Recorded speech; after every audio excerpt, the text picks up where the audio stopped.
Okay guys, I'm helping a friend do a tune-up on an old Mopar van, and I just wanted to show you a little tech tip here. We're replacing the plug wires at the moment.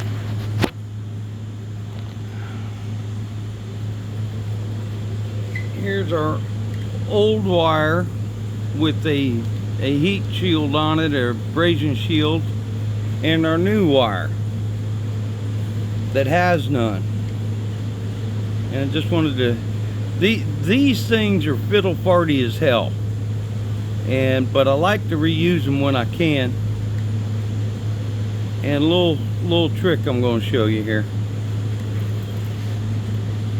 Don't just rip these things off. All right, you're gonna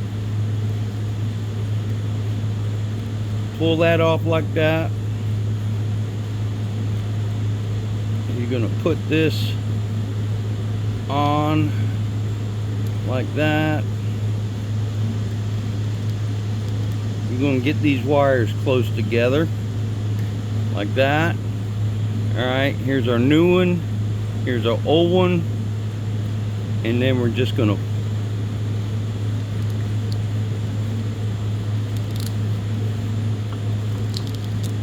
right there, all done. All done. This is the old one that I've still got to transfer this piece. And this is the new one with that slippy on there, just that quick. All right, y'all be good.